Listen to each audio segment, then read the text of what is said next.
cœur. Nous parlons, ça fait 2 jours, aujourd'hui c'est le 3e jour que nous parlons sur un thème très important que nous avons intitulé l'importance du sang de Jésus-Christ. J'aimerais qu'on lise avec vous le livre d'Apocalypse. Au chapitre 5, j'ai lu le verset 1 jusqu'au verset 7, nous avons lu deux portions des Écritures. J'ai béni le Seigneur parce que nous continuons ce message. C'est tellement important. Là où nous venons de lire dans Apocalypse, la Bible parle de l'éternité. L'apôtre Jean se retrouve dans l'île de Patmos et là, il commence à voir la révélation de ce qui s'est passé avant et ce qui se passera après.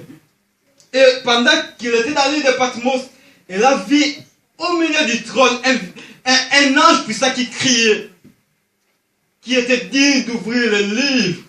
Et personne ne fit trouver digne. Et Jean pleurait beaucoup. Pourquoi il pleurait? Parce qu'il voyait que la misère attendait l'humanité. Et Jean a beaucoup pleuré. Mais après, pendant qu'il pleurait, il dit, et un des vieillards lui dit, ne pleure pas Jean. Parce qu'il y a quelqu'un qui s'est fait trouver digne d'ouvrir le livre et d'en rompre les sceaux. Et cette personne, c'est Jésus-Christ que nous parlons aujourd'hui. Voilà pourquoi nous parlons de son sang. L'importance de l'histoire de Jésus-Christ. Que Dieu soit béni. Merci papa parce que tu as bien écrit Jésus-Christ. Parce que d'autres écrivent que JC. On ne sait plus si c'est Jean-Claude ou c'est Jean-Claude. Jésus-Christ, notre Seigneur. Et c'est Jésus. Tout ce que j'en voyais, ça se passait à l'éternité, en esprit. Et Jésus devait maintenant venir dans ce monde pour libérer le peuple. Parce que le peuple de Dieu, l'homme était séparé après la chute d'Adam et Ève dans le jardin d'Éden. Et Jésus devait maintenant venir réconcilier l'homme avec Dieu. Et pour réconcilier l'homme avec Dieu, la Bible dit dans Hébreux 10, 4, verset 5, là où nous venons de lire, la Bible dit Jésus pour entrer dans le monde, parce que Dieu demandait les sacrifices, mais il n'a pas voulu, il n'a pas accepté les sacrifices des animaux pour sauver l'homme. C'est pour ça qu'il a choisi Jésus-Christ pour être un sacrifice. Mais pour entrer dans ce monde, Jésus dit, tu m'as formé un corps.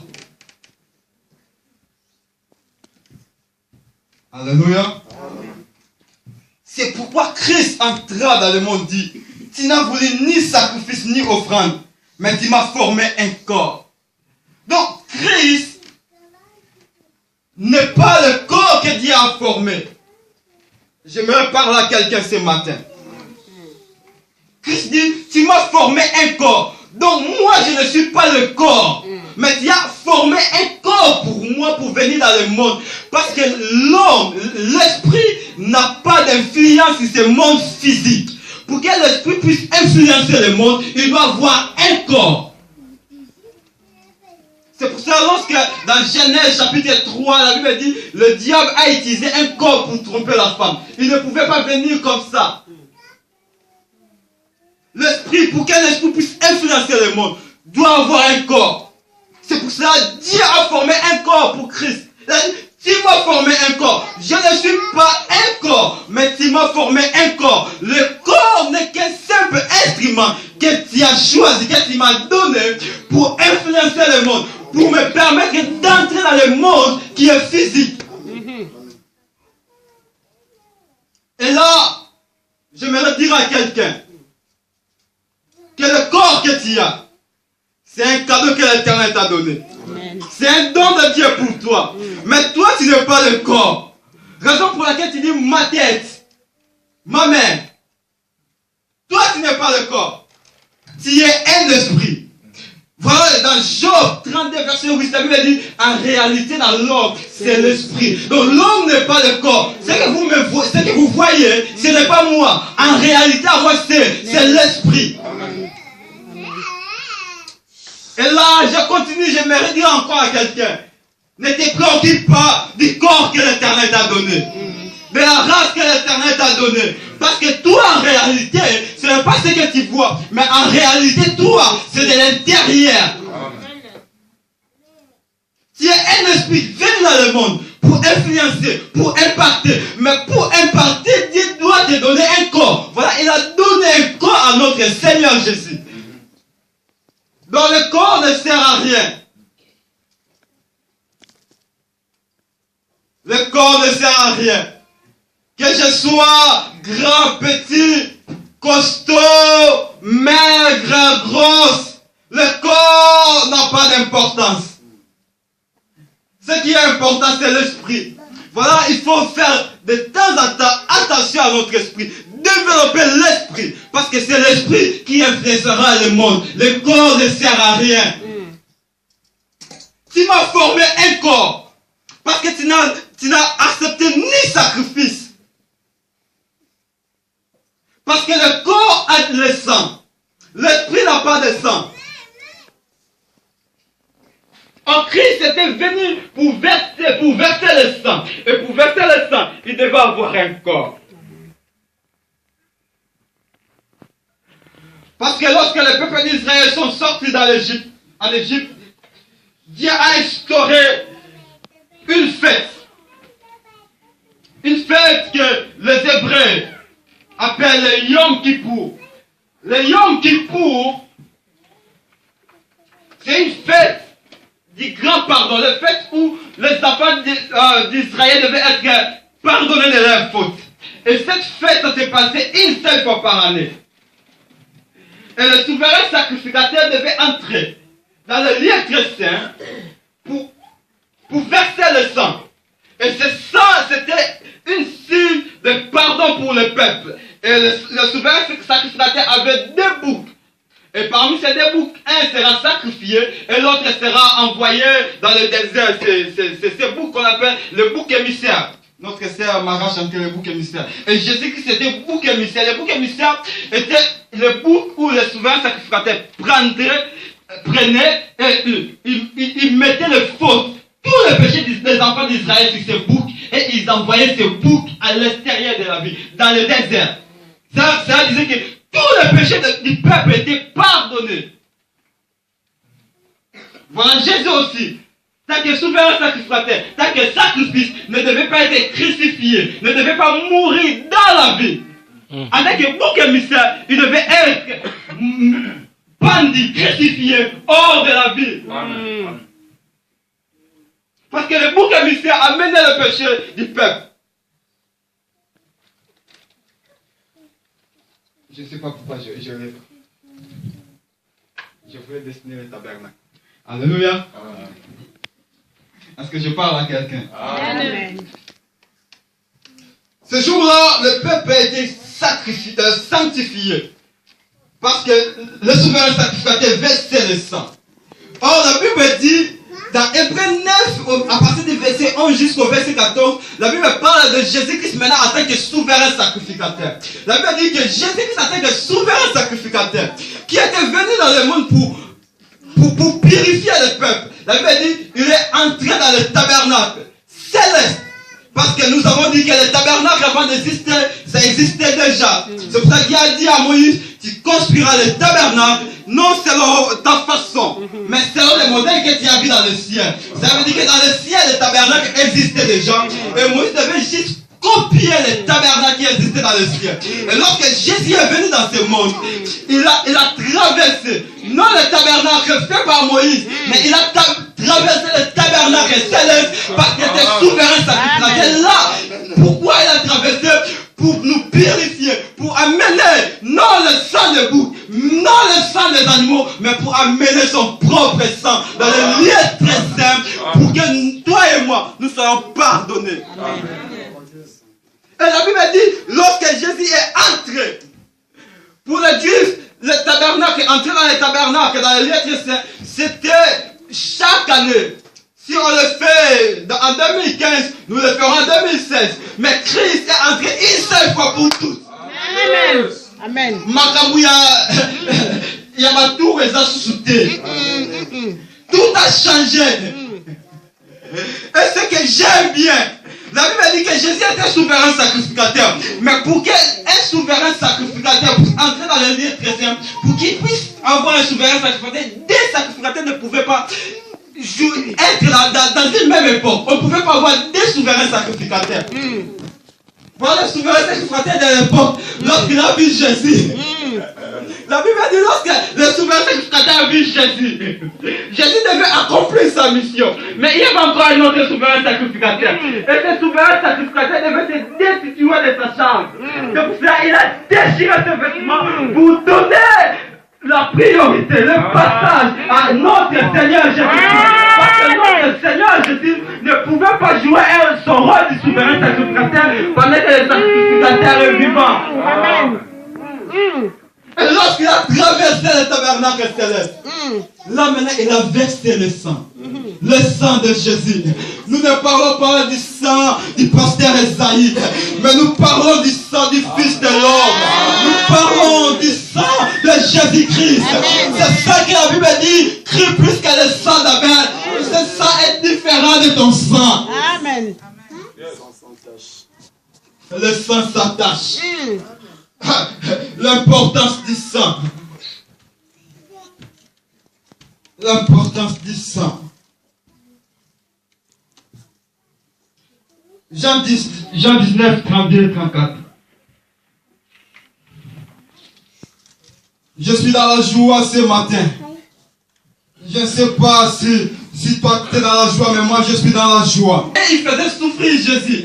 Mais il ne savait pas ce qu'il faisait. L'accomplissement de la parole. Amen. On était bénis le jeudi et le vendredi. Le frère Jean dit que le sang qui a commencé à couler dans la ville, ce n'était pas ce sang-là. Parce que le sanctuaire n'est pas dans la ville. Amen. Le sanctuaire c'est dans la croix. Amen. À Golgotha. Amen. C'est ça qui a commencé à couler. Ce n'était pas le sang qui devait être versé. Mais lorsque le soldat a percé Jésus, Satan était dans la joie. Mais il ne savait pas qu'il y a une grande chose qui s'opère maintenant. Et lorsque Jésus était mort, lorsque le sang a coulé, la Bible dit, la voie du temple se déchira en deux morceaux. Pourquoi? Parce que dans la sacrificative, selon Aaron, c'était que le souverain sacrificateur qui avait le droit de parler avec Dieu. Si tu n'es pas souverain sacrificateur, intermédiaire. Mais ce jour-là, à cause du sang de Jésus, on n'a plus besoin de souverain sacrificateur. Amen. Je vais venir et j'entre. Le sacrificateur était étonné. Par mon acalier très interdit, il va mourir.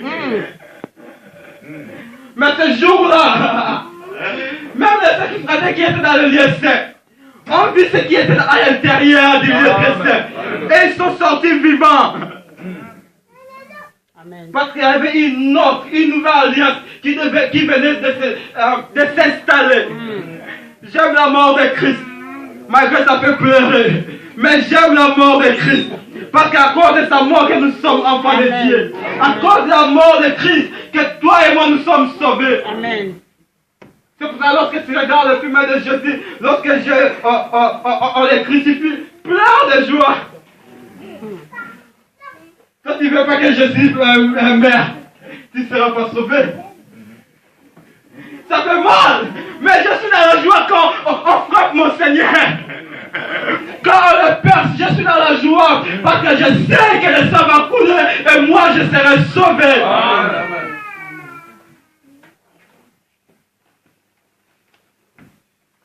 L'importance du sang de Jésus-Christ. Le sang versé à la croix a pardonné le péché du monde. Hébreux 9, 22. La Bible dit, et presque tout d'après la loi est purifié avec du sang. Et sans effusion du sang, il n'y a pas de pardon. Pour qu'il y ait du pardon, il faut que le sang puisse couler. Sans le sang, il n'y a pas de pardon. Voilà, si nous rentrons dans Genèse, quand nous voyons Caïn et Abel, la Bible dit lorsque Abel a tué parce que lui c'était un éleveur, un fermier. Et Caïn, son frère, c'était comment on dit? Un cultivateur. Abel accepté l'offrande d'Abel parce que le sang avait coulé. Parce que l'homme, lorsqu'il était séparé de Dieu, l'homme était sous la malédiction. C'est pour ça que Jésus devait devenir une malédiction pour que nous soyons bénis. Ce jour à la croix, Jésus n'était plus saint, mais il était une malédiction. Le sang a coulé, et c'est alors que les enfants, nous sommes sauvés. Nos péchés ont été pardonnés. Et ça n'arrête pas qu'au pardon. Dieu n'a pas seulement arrêté de pardonner. Parce que le sang n'a pas qu'un seul le rôle de pardonner, mais il a encore une autre rôle. Une autre utilité. La purification du péché. Dieu pardonne. Mais il vient, il te purifie. Il n'arrête pas de te purifier, il te justifie. Quand on parle de la justification, ça veut dire que Dieu nous rend juste. Maintenant, moi, je me pose des questions. Tu ne veux pas te proclamer, te dire que tu es juste. Le contraire du juste, c'est injuste. Donc, si tu n'es pas juste, ça veut dire que tu es injuste. Si tu n'es pas pire, ça veut dire que tu es impie. Or, les impies, les injustes, n'entreront pas dans le royaume des cieux.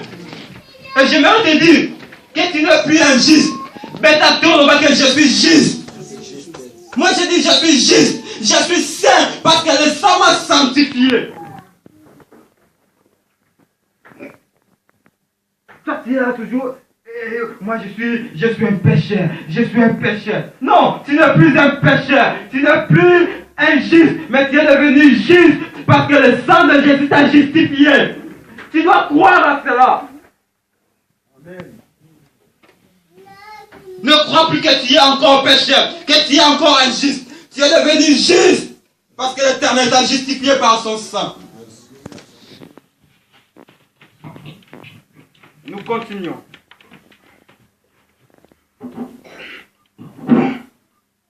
Je cherchais de l'eau.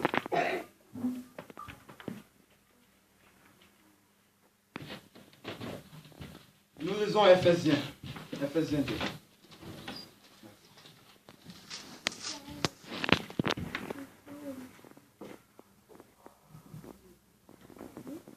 Éphésiens 2, 13.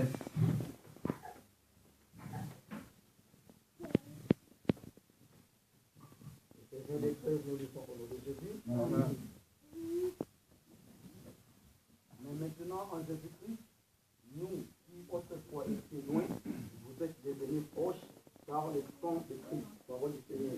Amen. Mais maintenant, Jésus, vous qui étiez jadis éloignés, vous avez été rapprochés par le sang de Christ. Nous étions éloignés à cause de nos fautes.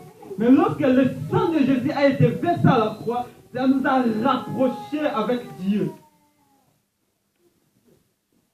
Le sang a le pouvoir de nous rapprocher avec notre Dieu. Et ce sang ne nous rapproche pas seulement avec notre Dieu, mais ce sang joue encore un autre rôle. Le sang protège. Il nous protège. C'est pour ça, ce jour-là, en Égypte, Dieu dira à Moïse, il dira aux enfants d'Israël, détruisez l'agneau.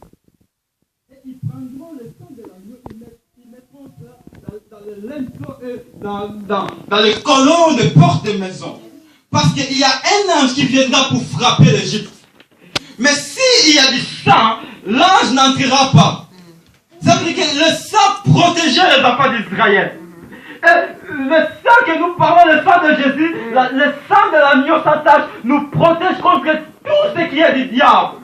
Voilà, tu dois arrêter à chercher à connaître les démons, les sorciers, à chercher à parler que du diable.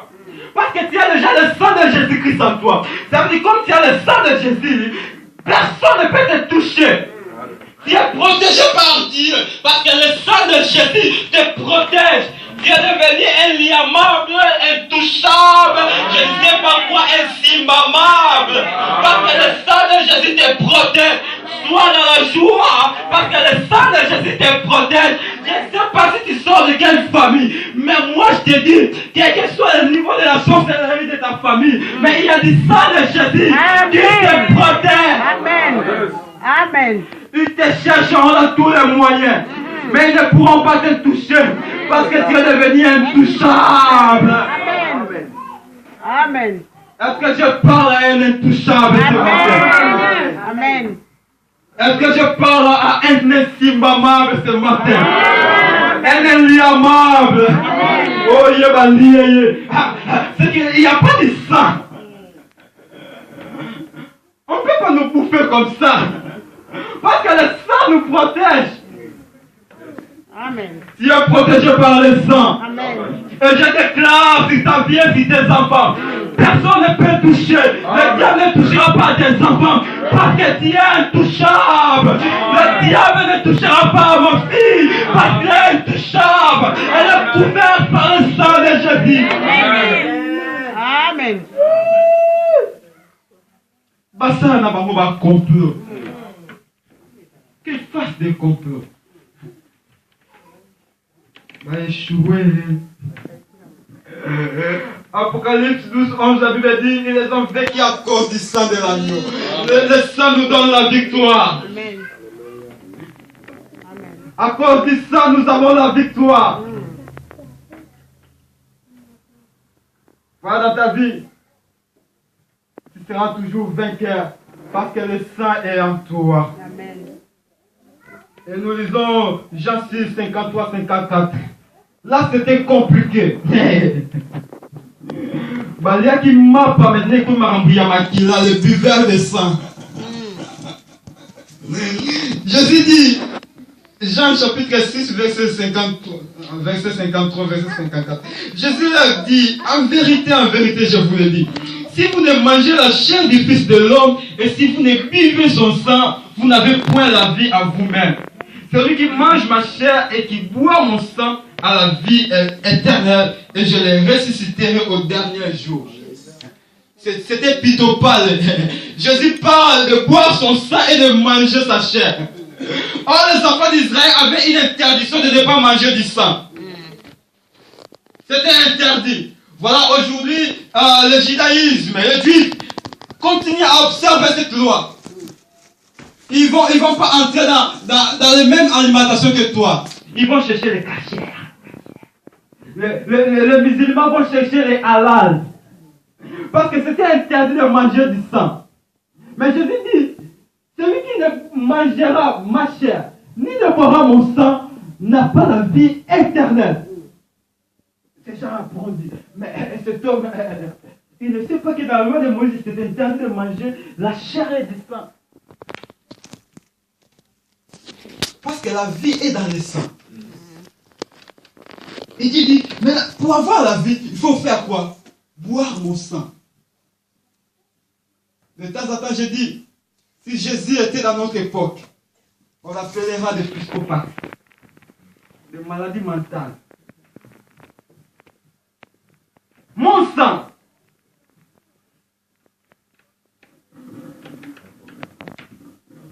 Notre avocat. Ça veut dire, Dieu veut donner la vie aux hommes qui boiront son sang. Mais pour avoir la vie, il faut boire du sang. Si tu ne bois pas du sang, tu n'auras pas la vie. Ça veut dire, il devait y avoir une transfusion. J'ai aimé lorsque je réfléchissais. Donc, nous devions dire, on devait nous transfuser par le sang de Jésus-Christ. Et là, Dieu revient encore le coup de Dieu. Parler de la transfusion, ce n'est pas tout le monde qui peut donner son sang à quelqu'un. Parce que dans le groupe sanguin, on a quatre groupes sanguins majeurs, le O, le A, le C et le AB. Le O, c'est un donneur universel. Lui peut donner son sang à tout le monde. Mais le P ne peut pas donner son sang à celui qui a le groupe sanguin A. Pourquoi? Parce que si le P donne son sang à la personne qui a le groupe A, ça peut causer, ça peut même amener à la mort. Voilà, c'est pour ça que, par exemple, ma fille doit avoir mon sang. Parce que c'est ma fille. je ne sais pas, mais je ne crois pas avoir le même sang avec le frère. Donc si le frère Jacques veut du sang, on ne peut pas prendre mon sang si on n'est pas compatible. Pour blanchir, il faut qu'il y ait compatibilité des sangs. Si Dieu donne à tout le monde, A à B, A à B, mais le A ne donne qu'à A et à AB. Le B donne à B et à AB, et le AB ne donne qu'à au AB. Mais Jésus-Christ, lorsqu'il s'agit de son sang, lui, il ne cherche pas de compatibilité. Le sang de Jésus est universel. Ça veut dire, il ne regarde pas si toi tu es A ou tu es B. Mais le sang de Jésus est compatible avec tout le monde. Il va O ou A ou B ou je ne sais pas quoi. Avec le sang de Jésus, il n'y aura pas de problème. Amen. Le sang de Jésus. Et je reviens encore. Mes cours de biologie. J'ai étudié le sang. Bien aimé, écoutez, le sang est un rôle très important dans un corps humain. On ne peut pas vivre sans le sang. Si on n'a pas de sang, on meurt. On ne peut pas vivre sans le sang. Donc le sang est très important. Mais dans le sang, la science nous enseigne que le sang a des cellules. Et parmi ces cellules, il y en a 3. J'ai beaucoup aimé lorsque j'ai préparé ma prédication. Il y a 3 cellules dans le sang. Ces cellules qui entretiennent le corps humain. Parmi ces cellules, il y a le globule blanc, le globule rouge et le plaquette. Chaque cellule a son rôle. Donc, le globule blanc a un rôle de faire quoi? De défendre le corps humain contre la maladie, contre les microbes. C'est ça le rôle du globule blanc. Donc, si la maladie vient, le globule blanc combat pour que la maladie ne puisse pas t'atteindre. Dans le sang de Jésus, il y a aussi le globule blanc. Et ce globule blanc nous empêche d'avoir la maladie. Parce qu'en nous, il y a le sang de Jésus. Et quelles sont ces maladies? La maladie de la folie de la grandeur, le péché, l'orgueil. Comme j'ai le sang de Jésus, l'orgueil n'a pas eu relation. Parce que moi, le sang de Jésus me protège. Il me défend contre ces maladies. Je peux devenir millionnaire aujourd'hui. Vous ne me verrez jamais à la télé dire ça c'est... Jamais! Parce que le sang de Jésus, le globule blanc de Jésus me protège contre toutes ces choses. Amen. Il n'y a pas que le globule blanc, mais il y a encore le globule rouge. Amen. Le globule rouge a un rôle spécial d'entretenir le corps, d'enlever tout, de temps en temps, je le dis quand même, ça dégage le gaz carbonique, ça détruit, ça enlève la saleté. Ça c'est le rôle du globule rouge. Le sang de Jésus-Christ, lorsqu'il vient en nous, il trouve des saletés. Comme il trouve des saletés, son rôle est de nous entretenir. Il commence à enlever la saleté qui était en nous. Voilà pourquoi vous verrez un homme qui marchait comme ça, il devient comme ça. Amen. Amen. Parce que le globule rouge fait l'entretien du corps. Ne tournez pas lorsque vous voyez une prostituée devenir une prophétesse. Parce que le sang de Jésus change, nettoie. Amen. Le coureur de Chipo est devenu fidèle à une seule femme. Parce que le sang de Jésus a enlevé tous les faux. Tout. Lorsque le sang de Jésus vient à toi, il contient le globule rouge qui a un rôle de nettoyer. Voilà, dans Galates 2, dit, l'apôtre Paul dit, j'ai été crucifié avec Christ. Si je vis maintenant, ce n'est plus moi. On me connaissait un diamètre. Pas moi. Mais lorsque le sang de Jésus est venu, le diamètre est devenu la terre de la Bible. Lorsque le sang de Jésus vient, avec ce globule rouge, le persécuteur Saoul devient apôtre. Parce que le sang joue son rôle. Mes amis de l'école primaire, s'ils me voient prêcher aujourd'hui, ils seront étonnés. Parce qu'ils diront, mais il était timide.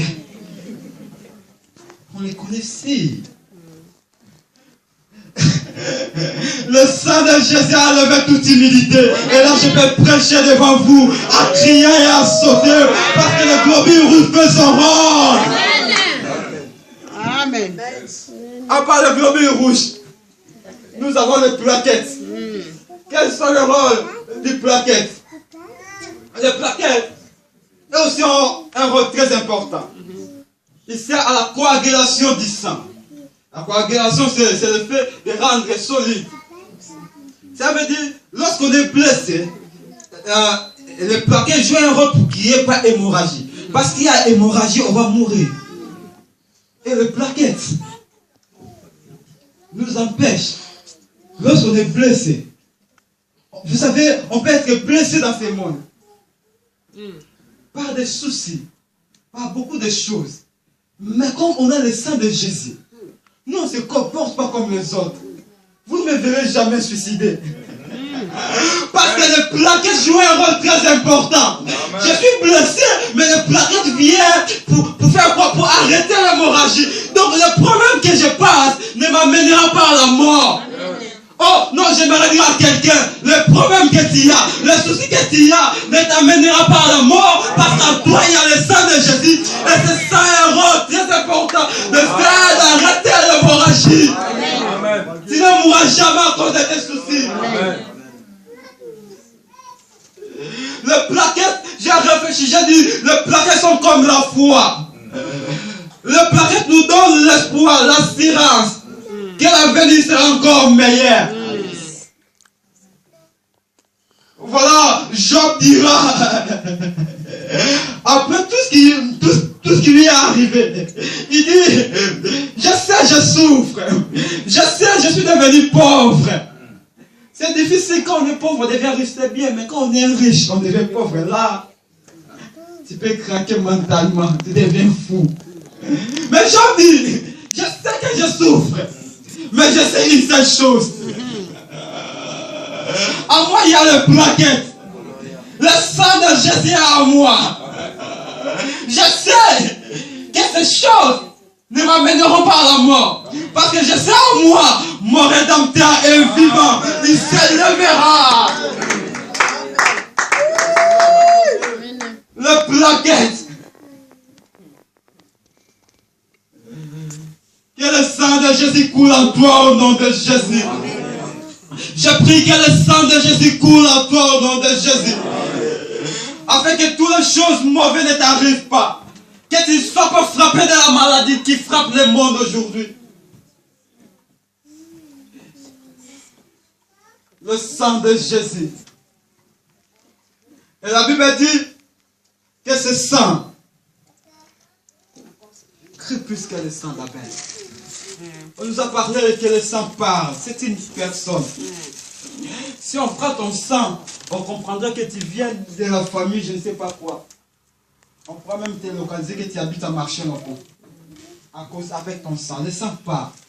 La Bible dit le sang de Jésus-Christ parle mieux que le sang d'Abel. Lorsque le sang d'Abel a été vexé, ce sang criait vengeance, justice. Mais le sang de Jésus, le sang de Jésus, crie pardon, crie justification. Le sang de Jésus crie victoire. Amen. À cause du sang, je dis tu seras excellent. À cause du sang, tu seras vainqueur. À cause du sang, tu seras béni. Parce que ce sang crie bénédiction pour ta vie. Ce sang crie justification pour ta vie. Voilà pourquoi tu n'entreras pas en enfer. Parce que le sang de Jésus crie justification pour toi. Justification. Alléluia. Bénis sa parole. Bénis sa parole. Nous acclamons le Seigneur et nous nous lèvons. Nous allons prier le Seigneur. Que le sang nous couvre. Que le sang nous protège. Que le sang crie ce matin. Lève-toi là où tu es. Nous allons prier le Seigneur. Nous voulons que le sang puisse crier dans cette église. qu'elle s'ancre dans nos familles, qu'elle s'ancre dans nos affaires, pour que nous soyons excellents. Car notre Dieu est excellent. Nous voulons être grands car notre Dieu est grand. Que ce s'ancre grandeur dans nos vies. J'aimerais que tu sois concentré afin de saisir cette grâce que l'Éternel va faire sur ta vie.